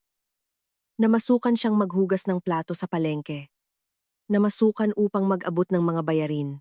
Nagtayo sila ng maliit na karinderya na may pangalang kanto ni Nanay Rosa at dumating si Vicente para makibahagi kahit hindi kinilala pero nirespeto. Ngayon 1 taon namatay si nanay. Nagbabayad pa ng 50,000 na tumba sa tindahan. Sa pagkahimatay at mabilis na isinugod kaya ibinigay bago ibinenta, kahit inutang pa nakabalik rin. Si Dennis tumayo para umalalay bago ito magamot at binigay ni Elena ang lubos. Bumalik silang lahat para sumabay. Lumitaw bilang buo habang tinala niya at tiningnan niya sina Maya at ng mga minamahal niya. Ipinakita ni Lola Carmen na kayang ipagpatuloy at pumasok din. Magbabalik din kung maabot. Habang si Nanina pumasok muli bago itinakdang humarap sa lahat ng mga mahal. Kaya naman, mga tagapakinig, ang kwento ni Elena ay nagtapos na rito, subalit ang mga naging pangaral at damdaming naiwan ay narito pa rin sa ating mga puso. Sa likod ng mga lihim at pagkawasak ng isang pamilya, mayroong isang napakasimpleng tanong na hindi madaling sagutin ng kahit na sino. Tayo ba'y totoong nagpapamalas ng kabutihan sa mga pinakamalapit sa atin? Madalas, mas madali para sa atin na magbigay ng mabuting salita sa ibang tao, mas madaling ngumiti sa isang estranghero, mas madaling magpakita ng galang sa mga maiikling pagkikita. Ngunit kapag tayo ay umuwi na sa bahay, kapag nasa harap na ng ating mga magulang, ng asawa, ng anak, o ng mga kapatid, hindi sinasadyang naiisip natin na ang pamilya ay laging handang tiisin ang mga masakit nating salita, handing hilumin ang anumang sakit, at kayang maghintay kung kailan tayo magbabago. Subalit, ang buhay ng tao ay hindi ganun kahaba tulad ng akala natin. Ang isang taong kasalo natin sa pagkain ngayon ay baka bukas ay makikita na lamang sa loob ng isang litrato. Ang kamay na naging mahigpit ang kapit sa atin ay may panahong magiging malamig. Sa sandaling iyon, ang pera ay kayang kitain, ang bahay ay kayang ipatayo muli, ngunit ang isang pasensya at paghingi ng tawad na hindi mo nasabi ay mananatiling utang at pagsisisi hanggang sa pagtatapos ng iyong buhay. Si Nanay Rosa, sa ating kwento, ay hindi isang perpektong babae. Mayroon siyang nakaraan na naging dahilan ng kanyang pagdurusa. Tinago niya ang isang katotohanan sa kanyang anak sa napakahabang panahon at tiniis niyang umabot sa puntong simot na ang kanyang lakas at yaman. Ngunit ang nagbibigay sa kanya ng halaga ay hindi dahil hindi siya nagkamali, kundi dahil sa pagmamahal niya sa kanyang anak. Isang tahimik na pagmamahal, hindi humihingi ng kapalit, pilit na nag-ipon ng bawat barya, binabawasan ang sariling pagkain, at inaako ang anumang sakit. Makita lang na matiwasay at mapayapa ang kanyang anak. Baka maraming mga Pilipinong ina ang ganito rin. Hindi sila sanay sa matatamis na salita. Hindi sanay yumakap at magsabi ng I love you, anak. Pero sila yung mga gising magdamag kapag ikaw ay nilalagnat. Sila yung maglalaan sa'yo ng pinakamasarap na ulam. Habang sinasabing hindi nila iyon gusto. Itinatago ang mga pisong sukli sa aparador at inilalaan para kung sakaling mga ilangan ka. Madalas natin itong nasasaksihan ng napakatagal hanggang inisip nating obligasyon nila iyon, hanggang sa makita nating bakante na ang silyang palagi nilang inuupuan. Doon lang natin maiintindihan kung gaano pala tayo naging napakayaman. Ang tunay na utang na loob sa magulang ay hindi makikita sa dami ng pagkain tuwing may handaan para sa kanila kapag sila'y patay na, lalo't hindi masusukat sa laki ng korona ng bulaklak. Ang pagmamahal sa magulang ay yung pagiging handa mong tanungin kung pagod na ba sila habang sila ay buhay pa. Yung paglalaan ng oras na pakinggan ang paulit-ulit na nilang mga kwento ng walang pagkainis. Yung pagprotekta sa kanilang karangalan mula sa mga pangungutya. At ang mas mahalaga, ang makita ang nakatagong kalungkutan sa likod ng bawat ngiti nila. Kahit na abala ka sa buhay at hindi man tayo mayaman, huwag ka sanang masyadong magpakalunod na wala ng oras para tumingin sa mga mata ng iyong mga magulang. Sapagkat ang mga matatanda, bihira na silang dumaing ng sakit. Mas kinatatakutan nilang maging pabigat sa kanilang anak kaysa sa tiisin ang sarili nilang pag-iisa. Si Aling Carmen naman ay isa ring paalala. Hindi siya naging isang halimaw sa loob lamang ng isang araw. Ang kanyang kasakiman ay nagsimula sa pagpayag niyang gamitin ang kahinaan ng iba, nasundan pa ng mga kasinungalingan, nagamit pa sa pagyayabang, hanggang ang kanyang paunti-unting hakbang ay tuluyan siyang inilayo sa konsensya niya. Ang nakakatakot sa paggawa ng kasalanan ay hindi lang nakikita sa una, kundi doon sa pagkakataong alam mong mali, ngunit patuloy kang nagsasabing isa pa lang naman. Dahil sa tuwing pinipilit mong burahin ang konsensya, patuloy na hihina ang iyong boses sa loob hanggang sa hindi mo nakilala ang sarili mo. Ang pera ay walang kasalanan. Ang pagnanais na guminhawa ay hindi mali. Ngunit kung ang isang magandang alahas ay binili mula sa luha ng iba, kung ang pagpapakasaya ay galing sa gabing walang tulog ng isang ina, ang kagalakang iyon ay agad na magiging isang napakabigat na pasan. Walang kayamanan ang katumbas ng iyong pagkatao, at walang pambihirang luho ang higit pa sa kakayahang makatulog sa gabi nang walang kahit anong pinagsisihan. Subalit ang kwentong ito ay hindi natatapos sa pagpaparusa, dahil ang tao, kung nasasaktan siya at nagkaroon ng lakas ng loob na panindigan ang pagkakamali niya at may tatag para itama ito, mayroon pa siyang daan pabalik. Ang pagpapatawad ay hindi ang pagbura ng nakaraan o pagiging bulag sa sakit. Ang pagpapatawad ay hindi ibig sabihing obligadong ngumiti at agad nang magbigay ng yakap. Paminsan, ang pagpapatawad ay ang hindi na pagpapahintulot sa pagkamuhi na sirain at baguhin ka upang maging katulad ng taong nanakit sayo. Ito ay ang pag-alam ng hangganan, ngunit nagbibigay ng pagkakataon sa nagsisisi na magsimulang muli ng tama. Hindi nilimot ni Elena ang hirap ng nanay niya, ngunit hindi niya dinamay ang pamilya ni Dennis sa kasalanan ni Aling Carmen. Hindi iyon kaduwagan kundi isang lakas at katalinuhan, dahil ang totoong mabuting tao ay hindi magiging dahilan upang mapasama ang mga taong walang kinalaman, dahil lang naranasan niya ring mapabuti at mapasama ng iba. At sa kwentong ito, natutunan nating hindi laging sa kadugo masusukat ang pamilya. Hindi naging totoong ama sa dugo si Tatay Tomas, subalit binigay niya ang kanyang pawis, pagtitiyaga, at pagmamahal. Dahil ang magulang na totoo ay ang mananatili kapag ikaw ay mahina na. Iaahon ka kung madadapa ka, at mamahalin ka, kahit hindi siya umasang may babalik. Mga mahal kong tagapakinig, sa bawat pamilya ay may mga hindi nabanggit, may kalungkutan sa likod ng mga okay lang ako, at may tawad na nakalimutan dahil sa pag-iwas at hiya. Kung sa araw na ito, maaari ka pang tumawag sa inyong ina o ama, kung may asawa pang pwedeng makausap at maipasa, kung may kapatid na makakapiling pa, huwag nang intayin ang mahalagang okasyon pa. Simulan sa masayang pagsasalita, sa bawat sabay na pagkain na walang teknolohiya, isang mahigpit na yakap o kahit simpleng salamat. Ang buhay natin ay hindi kailangan punong-puno upang maging magaan. Minsan kailangan lang mas tahimik, sumunod paminsan, at ilagay sa tama ang pasensya sa mga pamilya kaysa sariling luho at yabang.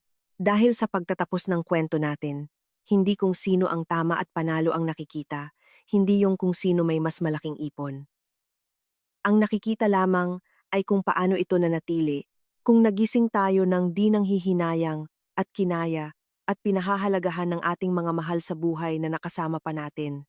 Sana makita niyo kung gaano tayo kalakas para magmahalan hanggang bukas, na may panahon pang makausap ang ina bago tayo iwan ng tuluyan, at umingat sa dangal bilang kapwa-tao upang hindi masaktan ng iba. Dahil higit sa lahat, ang ipon natin sa kabilang buhay hindi malalaman sa tseke o lupa. Itatala na lamang ito sa isang matamis at mainit na pangarap ng ating pinakamamahal sa buhay.